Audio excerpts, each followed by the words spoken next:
안녕하세요. 회생TV의 최혁환 법무사입니다. 오늘 정말 귀한 법무사님 모셨는데요.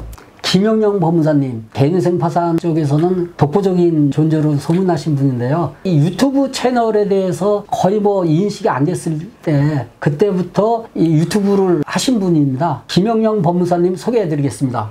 아유, 예, 안녕하세요. 네네, 초대해 주셔서 감사합니다. 예. 아이고, 제가 더 반갑고 또 영광입니다. 과찬은 있습니다. 네. 선배님이 과하게 소개해 주셨으니까 제가 오늘 말을 잘하겠다는 부담이 좀 생기네요. 뭐 간단히 그래도 자기소개 부탁드리겠습니다. 네, 저는 김영영 법무사입니다. 그 법무사 시험 11기로 합격을 해서 지금 법무사 사무실 운영한 지는 이제 18년째 돼가고 있습니다. 그동안 주로 개인회생 파산 업무를 처음 개업했을 때부터 주 업무로 해서 지내다 보니까 뭐 이 분야에서는 조금 경험이 많다는 소리를 듣고 유튜브도 다른 분들이 안 하실 때 우연치 않게 시작을 하게 돼서 지금은 좀 더 알려진 것 같아요. 그래서 선배님한테도 이렇게 과한 말씀을 듣게 됐네요. 네, 오늘 만나뵙게 돼서 너무 반갑습니다. 전에 한번 우리가 그 법무사분들 만나서 우리 업계 앞날을 위해서 우리가 어떻게 해야 될 것인가 라는 주제로 회의를 했을 때도 사실 이제 김영영 법무사님 얘기가 나왔었거든요. 김영영 법무사님 그런 유튜브 채널을 이용을 해가지고 홍보 효과도 있고 그런데 그런 것도 배워야 되지 않느냐라고 했을 때 그 유튜브가 뭔지도 몰랐던 분들도 많았었거든요. 그 시절에 이미 법무사님은 유튜브 채널을 하셨던 분이거든요. 그리고 이제 사실 직업이 우리가 굉장히 많지 않습니까? 그 수많은 직업 중에서 법무사라는 이 직업을 선택하신 어떤 그 특별한 사유가 있으신가요? 제가 법대를 나오지는 않았어요. 저는 과는 행정학과를 나왔는데요. 학교 다닐 때는 그 학생회를 너무 열심히 해가지고 사실 공부하고는 좀 담을 쌓고 살았다가 아버님 평생 소원이 이제 법 쪽에 제가 일을 하는 것이었거든요. 그래서 아버님 이제 소원을 들어야겠다는 생각으로 이제 법 공부를 시작하게 됐고 처음에 이제 사법고시를 준비하다가 1차 시험은 뭐 수월하게 합격을 했는데 2차 시험에 이제 안 되고 나서 경제적인 이유 때문에 좀 법무사로 합격을 먼저 해야 되겠다는 생각에 이제 공부를 하게 됐어요. 근데 이제 지금 저희 아내 여자친구 그 당시에 여자친구가 저를 너무 오래 기다리기도 하고 그래서 법무사 시험으로 전환해서 다행히 법무사 시험은 좀 빠르게 합격을 해서 지금에 이르고 있는데 저는 하루하루 살면서 법무사가 된 걸 너무 잘했다는 생각이 들고 행복한 하루하루를 살아가고 있습니다. 법무사 천직인 것 같아요. 지금 보면. 근데 지금 이제 그 법무사라는 직업 요거에 대해서 이제 간단히 얘기가 나왔는데요. 그거에 이제 더해서 제가 여쭤보고 싶은 게 로스쿨이라는 이런 제도가 생겨가지고 장기간에 걸쳐가지고 학교도 다녀야 되고 그런 어려움이 있어가지고 그러지 못하신 분들이 사실 법무사 시험에 많은 관심들을 보이고 있거든요. 근데 이 법무사 시험이 사실 또 경험을 해보셔서 알겠지만은 만만치 않은 시험이거든요. 그런데 법학을 전공하신 분들도 힘들어하는 시험인데 법학을 전공하지 않는 분 제가 이제 최근에 유튜브를 저도 보면서 어떤 현직 소방관께서 법무사 시험을 합격한 분이 계세요. 최근에 정말 어려운 일인데요. 근데 그분이 현직에 있으면서 법무사 시험을 준비를 하려고 하는데 꼭 법무사 시험이 아니더라도 전문직 시험이라는 게 여러 가지가 있지 않습니까? 뭐 우리가 잘 알다시피 변호사라든지 변리사, 뭐 관세사 많은데 전문직 시험을 보려고 하는 분들한테 어떠한 말씀을 하고 싶으냐. 그러니까는 그분이 하시는 말씀이 웬만하면 직장 생활을 하면서 전문직 시험 준비는 하지 마라고 얘기를 하고 싶다. 왜냐면 자기가 소방관 시험을 보면서 이 체력 관리를 굉장히 열심히 했었대요. 그래가지고 체력만큼은 자신이 있었는데 그래도 자기는 한 2년 정도 만에 붙었다고 그러더라고요. 근데 보통 뭐 3년, 4년씩 이렇게 공부를 했는데 그러고도 다 떨어지는데 2년 정도 지나고 나서 그 수험 기간이죠. 몸이 종합병원이 돼버렸대요. 정말 열심히 공부를 하신 거네요. 2년 만에 합격하신 것도 정말 대단한 하루 3시간 이상을 자지 않았답니다. 그런데 그렇게 어려운 시험을 법학을 전공하지 않는 상태에서 법무사 시험을 준비하려고 하는 분들 또는 관심 갖고 있는 혹시 우리의 후배가 될 수 있는 분들 법학을 전공하지 않는 분들에게 하실 말씀은 행정학과도 물론 이제 법학하고 비슷하지만 근데 저는 공부를 안 했으니까요. 4년에 졸업을 못해가지고 한 1년을 더 다녔으니까요. 저는 그 법무사 시험에서 국한된 얘기는 아닌 것 같고, 자격증을 따고 사회에 진출해서 개업을 하시고 아니면 다른 일을 해서 뭐 사업을 하셔도 다 똑같은 거라는 생각이 드는데, 절박함이 가장 중요하다는 생각을 해요.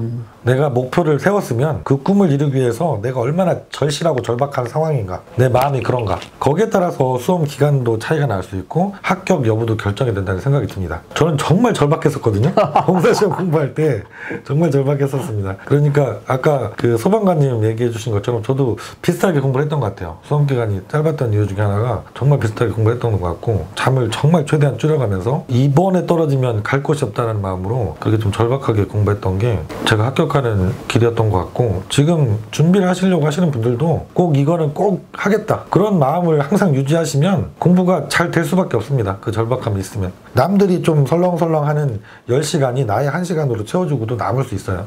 그런 마음으로 준비하시고 시작을 하시면 될 것 같아요. 그럼 다 합격을 하실 겁니다. 네. 잘 들으셨죠? 절박함이 있어야 된답니다. 그러면 지금부터 이제 개인회생 관련된 질문을 드리고 싶은데요. 네네. 우리가 개인회생을 하려고 신청을 하려면은 시기가 있나요? 오늘도 한 2분 정도한테 말씀을 드렸던 것 같은데요.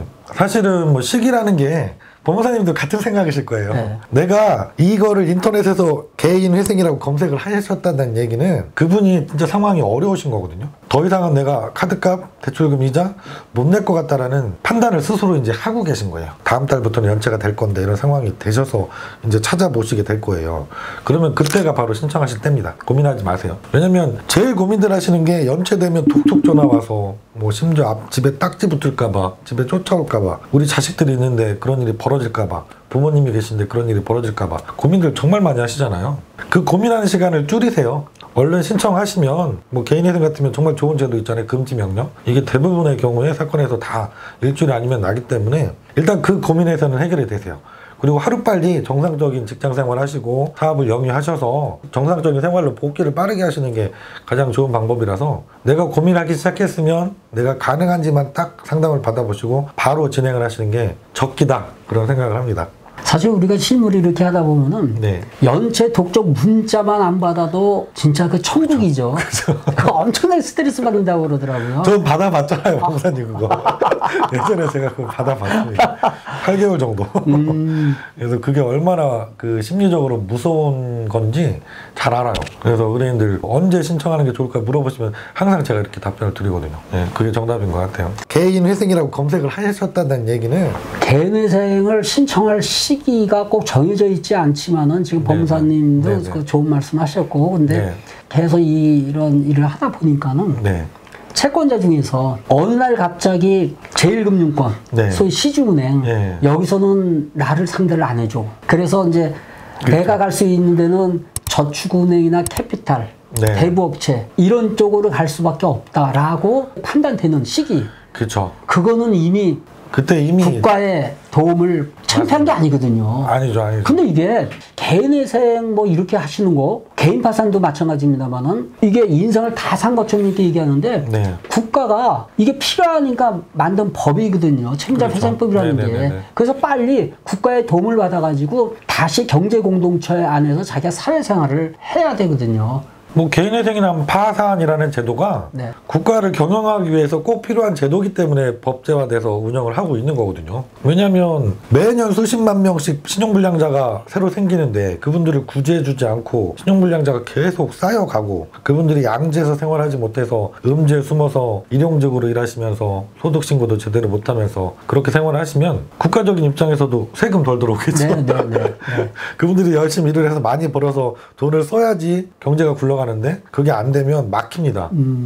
그래서 자본주의 국가에서 이 제도를 만들고 활성화해 가고 있는 거고요. 그래서 전혀 그렇게 생각하실 필요 없어요. 내가 국가에서 운영하는 제도를 정당하게 이용한다, 이렇게 생각하셔도 될 것 같아요. 너무 착하신 분들은 뭐 언론에서 워낙 많이 보도를 하고 그런 얘기들을 많이 들으니까 도덕적 해이, 너무 미안하다, 이런 것들 걱정하시는 분들도 간혹 계신데 그렇게까지 걱정하지 않으셔도 된다. 제가 흔하게 얘기 드린 게 IMF 때 선배님은 직접 경험을 하셨으니까 잘 아시지만 금융기관들도 기업들도 많이 도산 위기에 처해 있었고 망가질 상황이었잖아요. 그때 공적 자금을 다 투입해서 살렸던 기업들 너무나 많습니다. 개인들이 또 어려워지는 상황에 처해서 스스로 해결이 안 되는 상황이라고 하면 국가의 도움을 받는 게 당연하다는 생각이 들거든요. 그게 사회적으로도 좋은 일이다. 그런 생각을 했으면 내가 면책을 받고 나서 좀 더 성실하게 열심히 살아서 우리 사회에 기여할 수 있는 사람으로 남들한테 좀 더 도움이 되는 사람으로 살겠다 이런 마음을 오히려 갖고 생활하시면 제도에서 혜택을 보신 걸 충분히 뭐 보상하는 일이라는 생각이 들거든요. 네. 조금 전에 김영영 법무사님께서 국가 전체 경제 규모로 봤을 때 그게 더 이익이다. 제가 그 정확한 자료 출처 같은 거는 제시하지 못하겠습니다만은 미국에서는 그걸 이제 실증적인 연구를 한 적이 있대요. 네. 이 개인회생 절차를 이용해가지고 그 사람들을 경제공동체 안으로 끌어들여갖고 일을 하게 만들어서 세금을 징수하니까는 전체적인 경제 규모가 커지더라는 거거든요. 네. 그래서 이게 국가가 인정해 주는 겁니다. 이걸 꼭 나쁘게 생각을 하지 마시고 자기가 힘들고 어렵다 이때 비관하지 마시고 사실 인생은 살만한 거거든요. 네. 너무 힘들게 살 필요는 없을 것 같아요. 제가 이거는 사실 개인적으로 굉장히 부러워하는 면인데요. 법무사님 그 회생파산TV 김영영 법무사 채널을 운영하고 계시잖아요. 네. 유튜브 채널. 네네. 제가 오늘 여기 오기 전에 한번 찾아봤어요. 이게 도대체 어떻게 어떤 상태인가 보니까 구독자가 27,600명이 넘었습니다. 네, 그 정도 되요. 그리고 동영상만 884개가 지금 탑재돼 있어요. 네. 엄청난 거거든요, 사실은. 그리고 저도 지금 회생TV라는 유튜브 채널을 운영하고 있습니다만 이 법률 채널, 특히 개인회생 파산 분야 네네. 이 채널은 재미가 없어요. 그렇죠. 심지어 이거 봐라 그러면 어떤 사람은 성질까지 해요. 나를 어떻게 보고. 네. 그렇잖아요. 네. 저 그런 경험이 있거든요. 이 회생TV 구독 하나 눌러주세요. 그러니까 나를 어떻게 보고. 네네네. 근데 1,000명도 넘기기가 힘든 이 상황에서 어떤 특별한 비결이 있으신가요? 이 법조계에서 법무사님들, 뭐 변호사님들이 유튜브 채널에 관심이 없으실 때 남들보다 좀 일찍 시작하게 됐죠. 6년이 넘었죠. 만으로 6년이 넘어서 가고 있는데 오래 해서 구독자가 많은 게 제일 맞고요. 초창기에는 겸손하신 것 같고. 초창기에는 경쟁자가 없었기 때문에 제가 영상을 올리면 많이들 보셨던 것 같아요. 물론 처음에 1년 반 정도는 반응이 없었어요. 처음부터 막 보셨던 건 아닌데 그 시기를 지내고 나서 구독자가 좀 늘기 시작하니까 좀 폭발적으로 늘었던 시기도 있고 그때는 제가 영상을 올리면 유튜브에 거의 그게 유일한 영상인 경우들도 있었으니까 많이들 봐주시고 그러면서 구독자들이 좀 많이 늘었던 것 같아요. 이 과정에서 좀 제일 힘들고 중요한 거는 꾸준해야 된다. 법무사님들 느끼시겠지만 영상을 꾸준하게 계속해서 이렇게 준비해서 올리는 게 쉬운 일은 아니에요. 맞습니다. 또 주제가 되게 한정적이거든요. 법률 전반도 아니고 그중에서 회생파산 업무에 대해서만 영상을 준비해야 되니까 좀 영상을 준비하는데 컨텐츠가 좀 한정적이어서 그런 어려움들이 있는데 그걸 좀 이겨내고 꾸준하게 성실하게 영상을 업로드하면 언젠가는 알아주시고 또 유튜브에서도 밀어주는 날이 있어요. 내 영상을 그게 있대요. 확 뿌려주는 날이 있거든요. 네네. 제가 그 영상이 소멸시효라는 영상이 하나 있어요. 그게 갑자기 유튜브에서 엄청 뿌려줘서 조회수가 폭발했던 영상이 하나 있습니다. 그걸 계기로 좀 채널이 많이 성장을 했어요. 꾸준하게 그냥 좀 힘들더라도 성실하게 영상을 업로드 하다 보면 언젠가는 유튜브에 감택을 받을 수 있다. 그런 생각이 듭니다. 제가 아까도 사무실 이렇게 둘러보는데 네. 참 사무실 규모도 크고 여러 가지 다양한 업무를 지금 하고 계시는데 뭐 지금 유튜브 채널은 회생파산이시지만은 이제 일반 사건도 많이 상담을 하시지 않습니까? 그 다양한 법률 상담을 하고 계시는데 네. 그 중에서 이 개인회생과 관련된 상담을 하시면서 안타까운 경험이 있으신가요? 있으시겠죠? 자주 있는 편이에요. 제가 제일 안타깝게 생각하는 케이스가 자주 있는 편인데 다른 사무실에서 이제 뭐 진행을 하셨다가 기각을 받고 재차 찾아오시는 분들도 종종 계시고요. 그리고 변제금을 뭐 1년, 2년 납부하시다가 연체돼서 폐지돼서 찾아오셨는데 제가 상담을 해보니까 애초에 이분은 개인회생이 아니라 파산으로 들어갔으면 되는 거예요. 그런 경우가 있더라고요. 있어요. 법무사님도 경험하셨을 거예요. 그럼 너무 안타까워요. 사무실을 제대로 만났으면 제대로 된 대리인을 법무사나 변호사를 만났으면 그분이 그렇게 고생 안 하고 변제금 1, 2년 납부할 필요 없이 그냥 몇 달이면 파산 면책이 가능해서 돈 한 푼 안 내고도 다 해결이 됐을 상황인데 파산은 제대로 모르고 회생만 상담하는 사무실도 많고요. 여러 가지 이유로 회생으로 돌아와서 오신 거죠. 힘들게. 결국은 원점으로 돌아와서 다시 대리인 수임료 다시 주고 또 파산으로 신청해야만 되는 그런 분들 뵐 때마다 너무 안타깝습니다. 좀 어떤 거 같은 걸 느끼냐면 사명감? 법무사님도 이 업무 하시다 보면 느끼실 거예요. 사명감을 느끼는 경우들도 생겨요. 내가 정말 이 일을 진심을 다해서 좀 열심히 해야 되겠다. 그래서 대한민국에 제대로 된 사무실들이 다 일을 제대로 할 수 있는 그런 분위기를 만드는데 내가 좀 일조하는 사람이 됐으면 좋겠다. 그런 것까지 느낄 때도 있어요. 너무 안타까워서. 네. 네네. 근데 이제 반대로 네. 저와 같은 경우에도 이 업무를 이제 하면서 네. 사실 한 사람의 인생을 내가 다시 살렸다라는 그 보람을 이렇게 얻을 때가 좀 있거든요. 있죠. 마찬가지로 안타까운 일도 있었겠지만은 뭐 이런 보람을 느꼈던 일이 있었다면 구체적으로 어떤 일이 있었을까요? 말씀하신 게 딱 맞는데요. 저희 업무가 그게 뭐 대부분은 뭐 저희가 늘상 하는 업무니까 그냥 상담을 한두 시간 하면 답이 딱 나오고 그래서 그걸 서류상으로 이렇게 딱딱딱 처리해드리면 몇 개월 안에 결정이 딱 나고 그래서 그냥 별 기억 없이 넘어가는 사건들도 많이 생길 수밖에 없지만 기억에 남는 것들은 상담할 때 절박해서 오시는 분들 정말 절박해서 제일 절박하신 분들이 자살 시도하고 오시는 분들 계시잖아요. 직전에. 네, 직전에 자살 시도. 마지막 상담. 근데 자살 시도 보통 이렇게 뭐 손목을 그으셨다는 분, 연탄불을 피워보셨다는 분 다양하게 있는데 자살 시도 중에 제가 제일 기억에 남는 분이 웃으면 안 되지만 대구셨을 거예요. 한 3년 된 것 같아요. 지금 개인회생 변제금 거의 잘 내가고 해서 몇 달만 더 내면 끝나시는 분인데 가족들이 걱정되잖아요. 내가 죽으면. 그러니까 보험은 들어놓은 게 있고 그러시니까 자동차로 과속 운행을 일부러 하시다가 들이받은 거예요. 가로수 같은 거를. 그러면 죽겠지. 근데 못 죽었어요, 그분이. 하늘에서 살으라고 하신 거죠. 자동차는 거의 전파가 됐는데 본인은 크게 다치질 않아서 사셨어요. 그리고 나서 살아야겠다는 생각을 하시고 상담을 받고 이제 개인회생을 진행했는데 결과도 되게 좋게 나왔어요. 20%대 초반대로 나왔던 걸로 기억하거든요. 그래서 지금 거의 낮은 변제율로 잘 나왔어요. 그래가지고 되게 만족해 하시면서 이 정도는 잘 낼 수 있다고 하셨는데 지금 중간에 못 내시면 전화가 왔을 텐데 잘 내고 계시니까 아직 전화가 없으신 것 같아요. 그래서 지금 제가 가끔 들어가 봐도 뭐 연체 이런 건 안 뜨시거든요. 그분 면책을 몇 달이면 받으실 것 같은데 그분 기억 많이 나요. 근데 진짜로 젊은 친구들도 요즘에 뭐 코인에 주식에 투자했다가 너무 큰 금액 자기가 감당 못하는 금액으로 갑자기 이렇게 막 저기 손실이 생기면 자살 시도하는 친구들, 특히 도박하는 친구들, 전문 분들이 자살 시도했다고 전화 오시는 분들이 종종 있거든요. 그러면 너무 안타깝고 반면 그런 분들이 잘 상담을 해서 사건 진행해서 좋은 결과가 나오면 같이 또 보람도 되게 많이 되고 그래요. 그래서 법무사님 잘 만나서 좀 새로 인생을 시작한 것 같다 이렇게. 사건 진행 끝나고 나면 문자, 카톡, 뭐 선물 들고 오시는 분들 되게 많잖아요. 그럴 때 진짜 이 일을 내가 하길 너무 잘했다. 사실은 돈 벌면서 이렇게 보람을 느끼면서 살 수 있는 일이 대한민국 직업 중에 얼마나 될까 그런 생각도 많이 하죠. 감사합니다, 하루하루가. 참 그런 분들 다시 인생 복귀라고 할까? 이럴 때는 정말 보람이 크죠. 그죠. 그죠.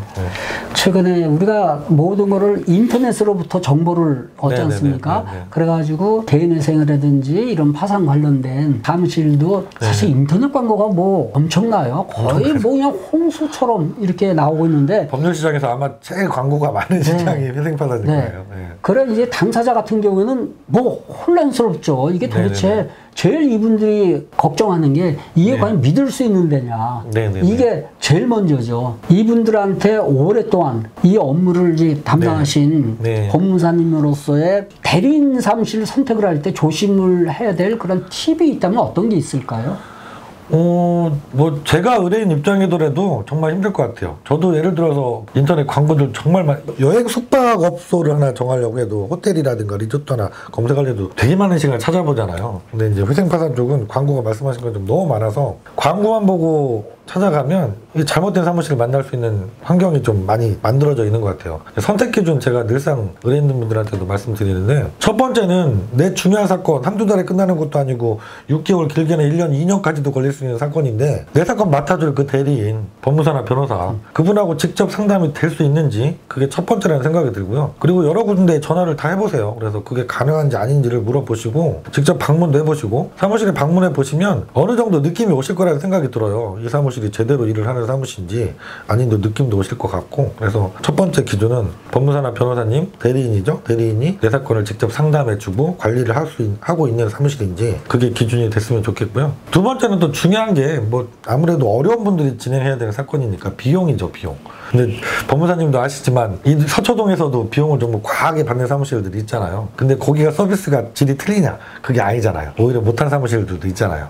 너무 다량으로 사건 수임해가지고 뒤처리를 잘 못하는 그런 사무실들도 있고, 그래서 수임료도 적정한지 이것도 중요한 판단 사항이 아닐까? 두 가지 정도 말씀을 드리면 될 것 같아요.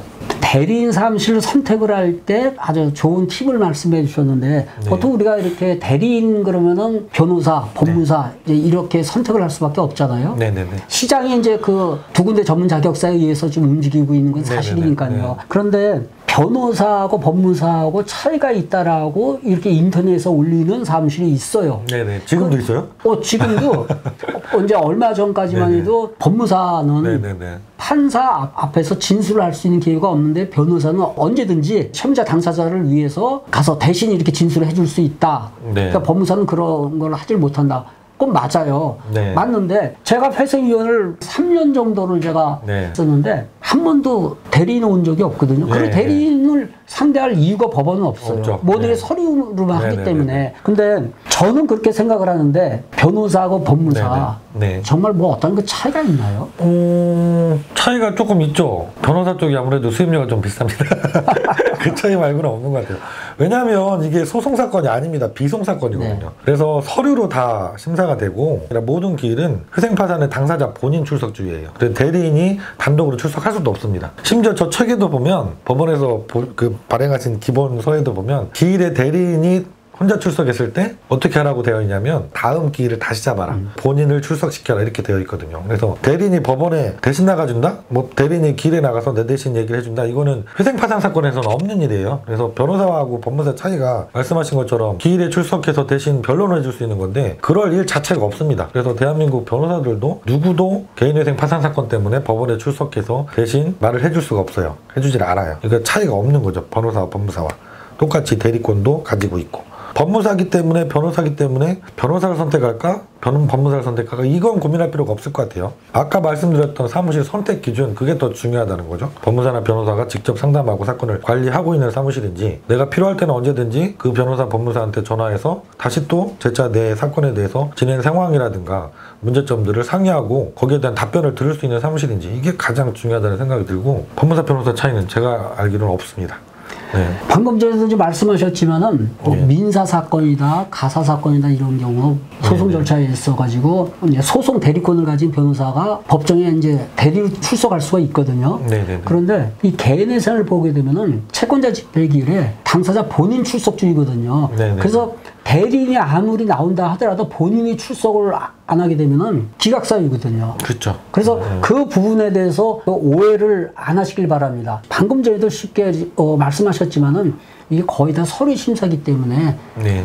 당사자 출석을 원칙으로 하고 있다는 거를 알고 계시면 좋겠습니다. 네. 어느덧 이제 마지막 질문. 시간이 막 훅 가네요. 예.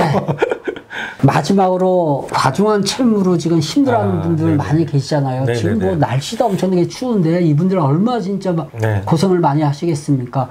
이분들에게 한 말씀 네. 부탁드리겠습니다. 제가 이제 늘상 상담 말미에 드리는 당부이기도 하고 물론 의뢰인들마다 다르신데 좀 젊은 20, 30대 뭐 개인회생을 신청을 하겠다고 상담 오시는 분들 경우에 많이 드리는 말씀이기도 하고 그런데요. 누구나 다 사실은 어려운 상황에 처할 수 있잖아요. 법무사님도 인생에서 그런 일이 있으셨을 수 있고 저도 나이가 아직 젊지만 한 3번 정도 그런 위기가 있었던 것 같아요. 근데 사실은 그게 그 순간에는 너무 힘들고 죽을 것 같아도 지나고 나면 내가 그 위기 상황을 그냥 피하는 게 아니라 맞대응을 해서 그걸 극복해내면 내 인생에서 오히려 교훈이 되고 그게 내 삶에서 양식이 되는 것 같아요. 그렇게 생각하시면 좋을 것 같아요. 이미 벌어진 일이니까 그게 내 잘못으로 내가 과도한 투자를 했다가 손실을 보신 경우라든가 내가 도박에 빠져서 채무가 과중해지신 분들뿐만 아니라 내가 열심히 정말 살았는데도 피치 못하게 사업이 잘 안 돼서 어려운 상황에 처했거나 뭐 사기를 당하신 분들 많잖아요. 보이스피싱이 될 수도 있고 투자 사기가 될 수도 있고 이런 분들 모두가 다 이미 벌어진 일이니까 그 상황을 너무 힘들어만 하지 마시고 법원에서 어쨌든 나를 구제해주는 제도가 있고요. 그 제도를 활용하시면 그 상황을 빠르게 극복을 하는 게 가능하니까요. 이 제도를 이용하셔서 그 지금 닥친 그 상황을 극복하시고 내가 좀 더 성실하게 좀 더 뭐 열심히 살면 장래에는 나아질 수 있다 이런 희망을 갖고 좀 사셨으면 좋을 것 같아요. 그래서 용기를 내시라는 말씀을 마지막으로 당부를 드리고 싶습니다. 좋은 말씀 감사합니다. 네, 말이 정리가 잘 안 되네요. 제가 이제 회생TV를 진행을 하면서 처음 또 마지막 멘트를 항상 하는 말이 있죠. 스페라, 숨을 쉰 희망은 있다. 뭐 이런 거를 제가 하는데요. 이게 뭐냐면 우리가 아무리 어렵고 힘들더라도 포기하지 않고 미래, 장래에 대한 희망을 가지고 최대한 열심히 노력을 하고 산다면은 인생은 살만한 가치가 충분히 있는 거라고 저도 생각을 하고 있거든요. 예. 하여튼 오늘 정말 회생TV에서는 개인회생 파산 이쪽 분야에 거의 뭐 지존이신 김영영 법무사님을 모시고 진행을 하게 돼서 너무 감사합니다. 예, 초대해 주셔서 감사합니다. 예, 김영영 법무사님을 모시고 이제까지 진행하는 회생TV 여기서 마치겠습니다. 여러분 감사합니다. 감사합니다. 우리 이것도 해? 네.